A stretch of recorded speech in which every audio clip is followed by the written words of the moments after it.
And we're back. I'm Paul Fabrizio. And I'm Don Frazier, and we're going through the Constitution line by line.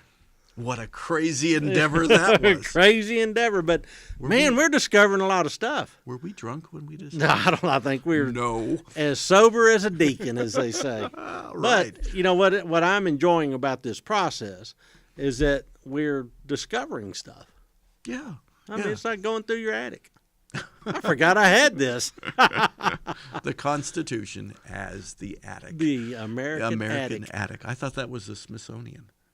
Whatever. Yeah. All right. Now we are in Article 1, Section 4, Clause 2. And this is the last clause of Section 4. Okay.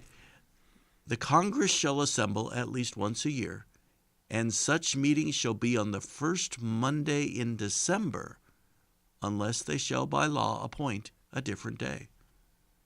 Now. Really? That was the original Constitution.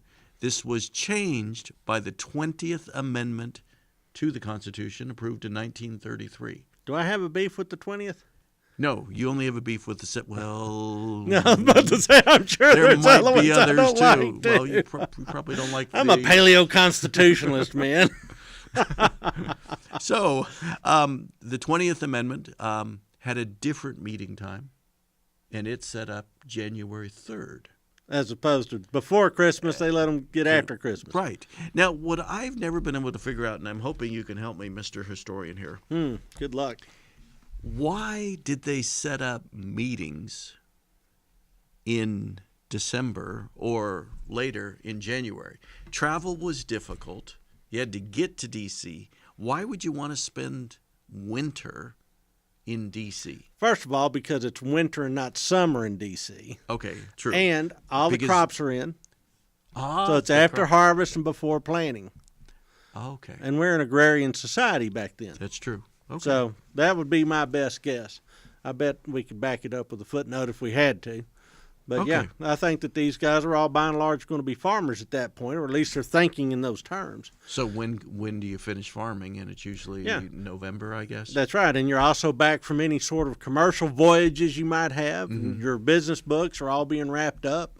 You know, it's the end of the year accounting and stuff. Mm-hmm. Third quarter is gone. You're into your fourth quarter, which is the wrap-up quarter in American business cycles. There's a lot of reasons. Those are cast-off months. I mean, they just are.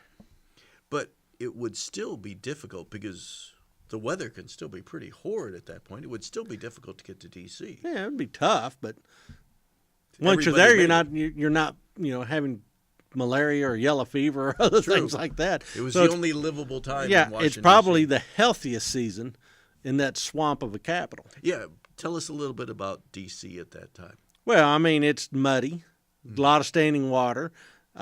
It's miasmic. That's how they would have. What does that mean? That just means it smells bad and there's all sorts of off-putting odors and yuck. It's an antique term, but it's so evocative.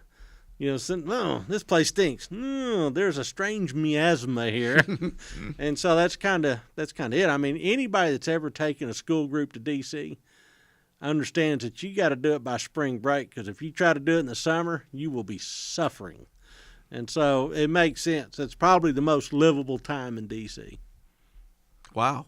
Okay. Yeah, and it was built in bottomland, and it's high humidity, and there's just a lot about the national capital that is unpleasant. That's unpleasant.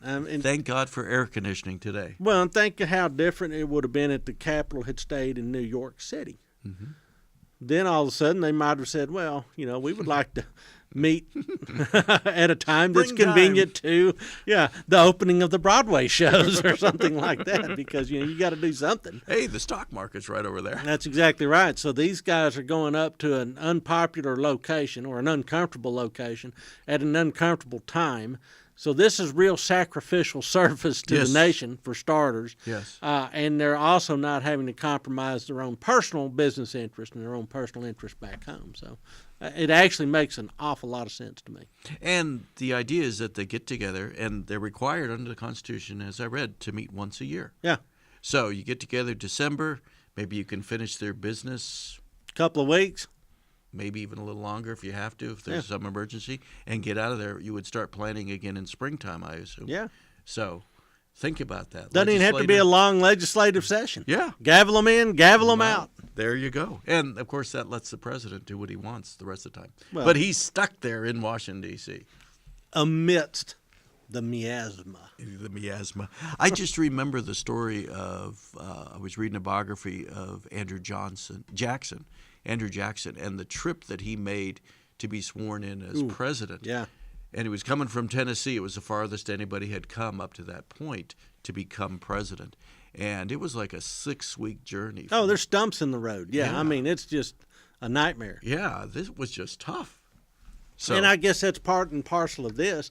This is written when everybody is, fairly close, fairly proximate. There's no major mountain ranges to cross to get to D.C. Right. There was no Tennessee as a state in those days. Correct. So, I mean, you got Tennessee and Kentucky, the first 2 states that come in after, but right. If you're down in Georgia, you take a boat. Yeah. Just take a boat, head up the coast. Yeah. Okay. Very good. So, anyway, that's that it. Section's done? Section's done because it's no longer in the Constitution in the sense it was overturned by the 20th Amendment. So we get to talk about this again later on. The 20th Amendment. The 20th Amendment. Oh, well, we'll just play this one over again. All right, so that's our line. That is. All right, and that's our last clause in the Section 4. Section 4 of the Constitution is now complete. Woo. Okay. Of Article 1. Of Article 1. Yes. All right. Much more ahead. Much more ahead. All right. Thanks.